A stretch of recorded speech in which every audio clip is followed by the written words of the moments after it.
Hello students, हम लोग पढ़ रहे थे अपने अध्याय को जो छोटे प्रश्नों से लेकर बना हुआ है। हम विस्तार से तो कोर्स को कंप्लीट कर ही चुके हैं कि किस प्रकार से भारत के अंदर राष्ट्रवाद का उदय हुआ और राष्ट्रवाद के उदय के बाद किस प्रकार से कांग्रेस के जो राष्ट्रीय कांग्रेस थे उसके 3 चरण जो थे वो हमने पढ़े थे। तो उसी से छोटे छोटे प्रश्न जो बन रहे हैं और किस प्रकार से कांग्रेस का विभाजन हुआ, हम राष्ट्रीय जो आंदोलन है उसे हम किस प्रकार से विभाजित करते हैं अध्ययन सुविधा के लिए। हमने कल पढ़ा था कि जो उदार और नम्र राष्ट्रीयता का काल था वो 1885 से लेकर 1905 तक का रहा था। उसके बाद में हमने थोड़ा दूसरे चरण को देखते हैं। तो दूसरा चरण उग्र राष्ट्रीयता का काल था जिसे हम 1906 से लेकर 1919 तक के काल को मानते हैं। और जो तीसरा काल जिसे हम राष्ट्रीय आंदोलनों का काल कहते हैं या फिर गांधी युग के नाम से भी इसे जाना जाता है, जो 1920 से लेकर 1947 तक के इस कार्यकाल को माना जाता है।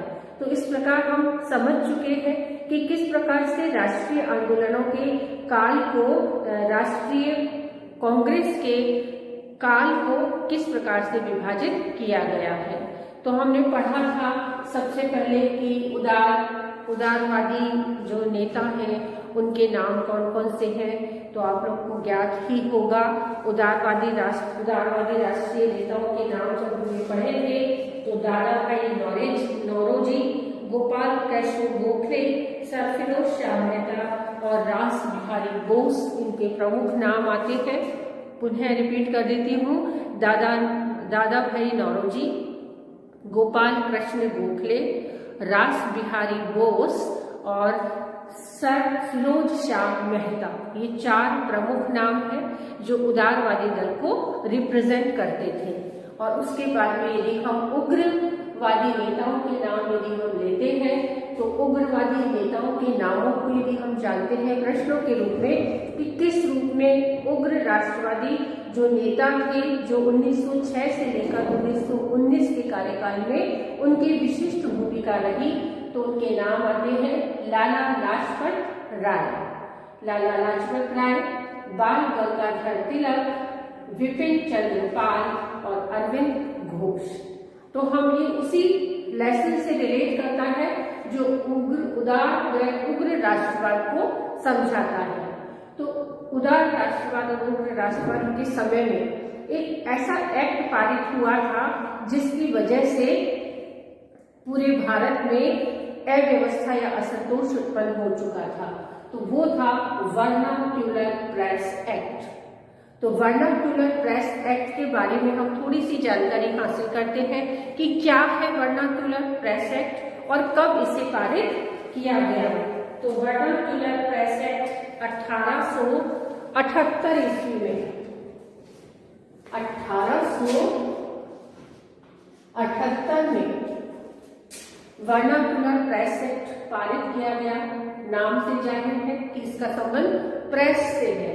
तो वर्नाक्यूलर प्रेस एक्ट एक ऐसे एक्ट को संबोधित करता था जिसमें भारतीय भाषाओं के समाचार पत्र थे उनके ऊपर बैन लगा दिया गया था। और ये जिस समय था लॉर्ड रिपन द्वारा ऐसा पारित किया गया और भारतीय भाषाओं के समाचार पत्र पर कठोर नियंत्रण लगाया गया और वो था लॉर्ड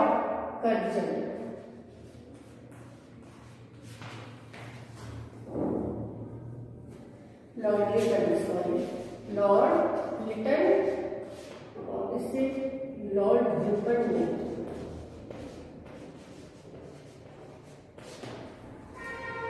तो वर्नाक्यूलर प्रेस एक्ट को पुनः समझते हैं।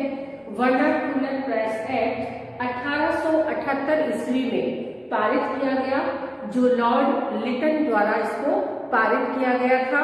और इस वर्नाक्यूलर एक्ट के अनुसार क्या था कि जो भारतीय भाषाओं के समाचार पत्र थे उन समाचार पत्रों पर कठोर नियंत्रण लगा दिए गए थे। उन कठोर नियंत्रणों की वजह से पूरे भारतवर्ष में क्या हुआ, सब तरफ असंतोष व्याप्त हो गया और इसका घोर विरोध हुआ। इसके घोर विरोध के कारण ही अंततः बहुत लंबा सफर चला और अंततः लॉर्ड रिपन को इस कानून को, वर्नाक्युलर प्रेस एक्ट को वापस ले लिया गया। तो याद रखने वाली बात केवल इतनी है कि सन 1878 और लॉर्ड लिटन द्वारा इसको पारित किया गया था और लॉर्ड रिपन द्वारा उसे पुनः समाप्त कर दिया गया, इसे वापस ले लिया गया। हम बात करते हैं उदारवादियों के लक्षण की कि क्या है उदारवादियों के लक्षण, तो उसे समझने का प्रयास करते हैं। पहले हम पढ़ चुके हैं, पुनः और समझते हैं कि जैसा कि इसके नाम से जाहिर है कि उदारवादी काफी उदार हृदय के थे और उनकी उदारता इस बात में नजर आती थी कि वो ब्रिटिश शासन के प्रति अपनी राजभक्ति रखते थे और राजभक्ति रखने के कारण ही उनको ऐसा विश्वास था कि अंग्रेज एक न्यायप्रिय जाति है और आज नहीं तो कल अवश्य ही हमें स्वतंत्रता प्रदान करेगी। उनकी न्यायप्रियता में उन्हें विश्वास था और ब्रिटेन के साथ भारत के संबंध होना भी, उसमें भी वो ये समझते थे कि ये भारतीय हित के लिए ही ऐसा कार्य हुआ है। तो भारतीयों का हित इसमें छुपा हुआ है और जब भी कोई भी सुधार होंगे धीरे धीरे वो सुधार क्रमिक सुधार होंगे, एकाएक यकायक हमें आजादी प्राप्त नहीं हो सकती, ऐसा उदारवादियों का मानना था। और इसीलिए वो ब्रिटिश प्रशासन के समक्ष जब कभी भी किसी चीज का विरोध करते थे तो उनके उस विरोध में ब्रिटिश प्रशासन के समय वो नम्रता का प्रयोग करते थे, उदार हृदय का प्रयोग करते थे और अपनी जो बातें थी वो रिक्वेस्ट के माध्यम से किया करते थे। तो उदारवादियों ने प्रार्थना पत्र, स्मृति पत्र, गोष्ठियों के माध्यम से या पत्र पत्रिकाओं में जो भी उदार हृदय के व्यक्ति कर सकते हैं वो उन्होंने वैसा ही कार्य किया। लेकिन यदि ऐसा हुआ होता तो जो हमारी आजादी है, हमें जो 1947 में प्राप्त हुई थी, वो हमें शायद अब तक नहीं प्राप्त हो पाती, क्योंकि उनके जो प्रयास थे उन प्रयासों में कहीं ना कहीं कुछ कमियां थी। ये जो प्रयास देख रहे हैं हम, उदारवादियों के जो लक्षण थे कि ब्रिटिश सरकार के प्रति राजभक्ति, कि ब्रिटिश सरकार जब भी कभी कोई कार्य कर रही है तो उनमें जो भारत सरकार के जो भारतीय है वही उस सरकार को क्या कर रहे हैं, सपोर्ट कर रहे हैं। और वो सपोर्ट भी इस प्रकार से रखते हैं कि राजभक्ति, कि उन्हें इस ब्रिटिश सरकार की भक्ति करनी है, उस शासन व्यवस्था की भक्ति करनी है, वो उसके भक्त थे। दूसरे लक्षण को जब हम आगे बढ़ाते हैं तो अंग्रेजों की न्यायप्रियता में उन्हें पूर्ण विश्वास था कि अंग्रेज जाति एक न्यायप्रिय जाति है जो आने वाले समय में भी अपनी न्यायप्रियता का परिचय देगी। किसी भी कारणवश यदि ईस्ट इंडिया कंपनी भारत में आई है और उन्होंने व्यापारिक संबंध बनाए हैं तो व्यापारिक संबंधों को बढ़ाते बढ़ाते जब वो एक लंबा सफर तय कर चुके हैं तो तब उन्होंने शक्ति राजनीति के खेल को जो प्रारंभ किया है वो एक व्यवस्था थी उदारवादियों के अनुसार। तो वो व्यवस्था भी भारतीयों के लिए क्या था, ब्रिटेन के साथ संबंध भी भारतीयों के लिए हित में ही थे, कि वो एक हित था, भारतीयों के हित के लिए ही ईस्ट इंडिया कंपनी यहाँ पर आई थी। और ईस्ट इंडिया कंपनी ने जो प्रयास किए, जिस प्रकार से 1600 ईस्वी में रानी एलिजाबेथ के द्वारा जो उनको एकाधिकार प्रदान किया गया था व्यापार करने के लिए, उस व्यापार को वो 1750 ईस्वी तक यानी लगभग 150 साल में कहाँ ले आए थे, चरमोत्कर्ष पे ले आए थे। और उसके बाद भी 100 साल तक उन्होंने 1750 से 1850 तक यदि हम देखते हैं तब इन्होंने शक्ति राजनीति के खेल को प्रारंभ किया था। तो ये सारी की सारी घटनाएं उदारवादी क्या मानते थे कि ये ब्रिटिश जो ब्रिटेन के साथ संबंध बना हुआ है वो संबंध भारतीयों के हित में ही रहा है। अंग्रेजों ने जाने अनजाने में बहुत सारी ऐसी व्यवस्थाओं का भारत में स्थापना कर दी है और भारत में ऐसे विचारों को प्रादुर्भाव किया है जिसकी कभी भारतीय सोच भी नहीं सकते थे। ऐसे विचारों का होना ही क्या है, भारतीयों के हित में वो विचार थे और ये विचार ब्रिटिश गवर्नमेंट ने ही सबसे पहले उनको बताया। और यदि अब आने वाले समय में यदि कोई सुधार होंगे तो वो क्रमिक सुधार होंगे, एकदम से कोई भी सुधार नहीं हो सकता, धीरे धीरे सुधार होंगे, ऐसा उदारवादी उसमें विश्वास करते थे। यदि हम उग्रवादी नेताओं की बात करें तो ये उदारवादियों के प्रयास उग्रवादी नेताओं को बिल्कुल भी रास नहीं आए। उनका ये मानना था कि हम कोई भिक्षा नहीं मांग रहे हैं, हम अपना अधिकार मांग रहे हैं और यदि हमें प्रार्थना या भिक्षा के द्वारा स्वतंत्रता प्राप्त होती है तब भी उस स्वतंत्रता का कोई महत्व नहीं रहेगा।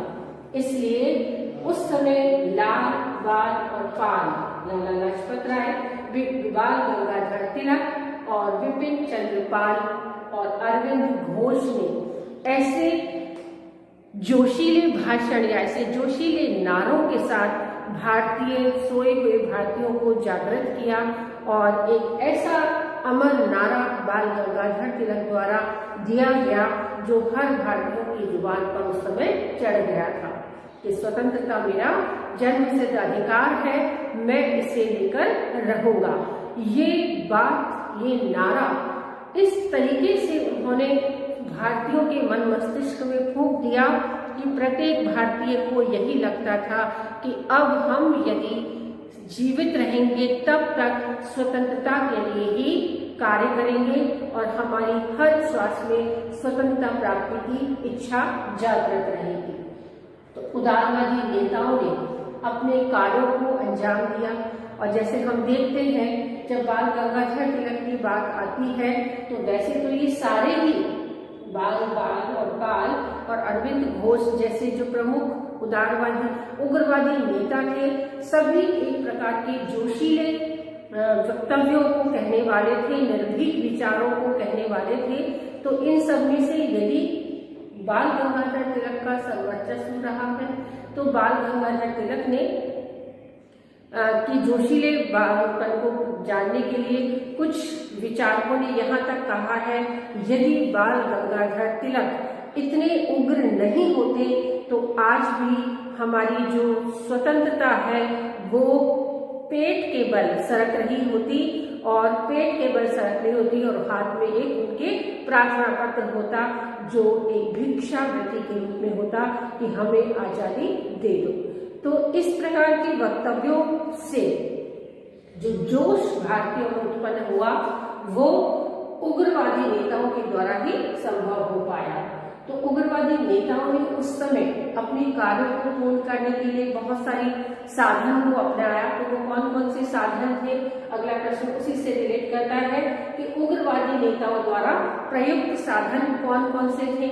तो पहला साधन आता है बहिष्कार का, कि बहिष्कार उस समय उनका पहला साधन था कि जो भी विदेशी चीजें हैं, चाहे वो उपाधि है, चाहे से वो नौकरी है, चाहे से वो शिक्षा है, चाहे से उनकी कोई भी वस्तुएं हैं जिसका हम प्रयोग कर रहे हैं, उन सभी चीजों का हमें बहिष्कार करना है।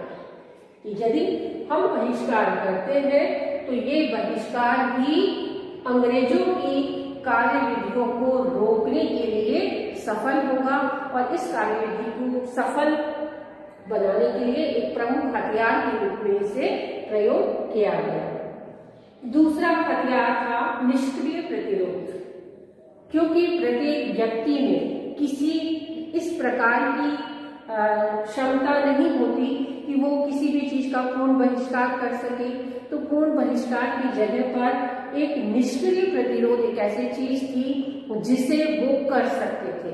निष्क्रिय प्रतिरोध का अर्थ होता है जब हम कार्य करने में सक्षम नहीं है तो अपने आप को निष्क्रिय प्रतिरोध का अर्थ है जब हम किसी कार्य को करने में सक्षम नहीं है तो हम निष्क्रियता दिखाकर, तटस्थता दिखाकर उस कार्य में यदि सहयोग नहीं करेंगे तो वो निष्क्रिय प्रतिरोध कहलाएगा।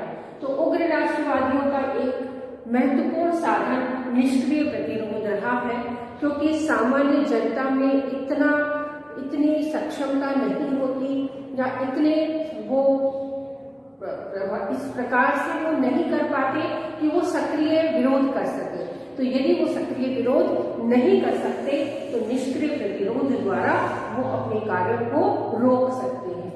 यदि तीसरे कारण की हम बात करते हैं, तीसरा साधन की यदि हम बात करते हैं तो वो है स्वदेशी अपनाओ।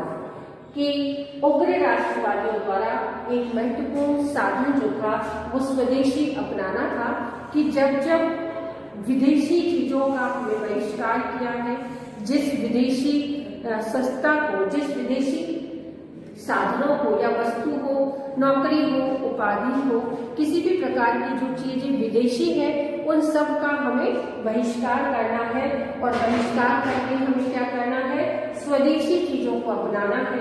तो स्वदेशी अपनाना ही उग्र राष्ट्रवादियों का एक प्रमुख साधन रहा है, जिसके द्वारा उन्होंने भारतीयों को अपने कार्यों को करने की प्रेरणा दी स्वदेशी अपनाओ के द्वारा।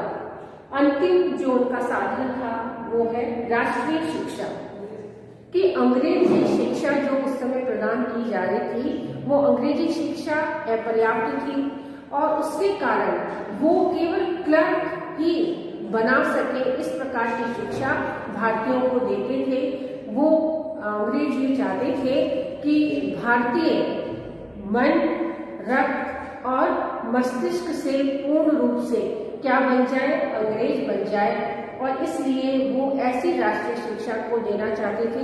उन्होंने जो उच्च शिक्षाएं थी वो पूर्ण रूप से बंद कर दी थी, ताकि भारतीय उच्च शिक्षा हासिल करके अंग्रेजों की चाल को समझ ही न पाए। लेकिन ब्रिटिश प्रशासन ने जिस राष्ट्रीय शिक्षा का वहां पर चलन कर रखा था भारत में उस समय, उस शिक्षा का विरोध किया उग्र राष्ट्रवादियों ने और उन्हें स्वदेशी शिक्षा जो थी भारतीयों की, भारतीय भाषा में जो शिक्षा थी उस राष्ट्रीय शिक्षा का आह्वान किया। कि राष्ट्रीय शिक्षा जो होगी वो भारतीयों की स्वयं की शिक्षा होगी और उसी के माध्यम से उग्र राष्ट्रवादियों ने भारत को समृद्ध करने में अपनी महत्वपूर्ण भूमिका निभाई। तो इस तरीके से हम देख सकते हैं कि चाहे से उदार राष्ट्रवाद रहा हो, चाहे से उग्र राष्ट्रवाद रहा हो, दोनों ही राष्ट्रवादों का लक्ष्य एक ही था, भारत की स्वतंत्रता या स्वराज्य। लेकिन उदारवादियों के कार्यों में भिन्नता थी, लक्ष्य भारत को स्वतंत्र कराना ही था, लेकिन उग्र राष्ट्रवादियों की जो कार्य विधियां थी उनकी कार्य विधियों में बहुत अधिक डिफरेंस था। वो शीघ्रता से ही भारत को स्वतंत्र करवाने के लिए कार्यरत थे। तो लक्ष्य दोनों का एक था, लेकिन कार्य करने के तरीके दोनों के अलग अलग थे।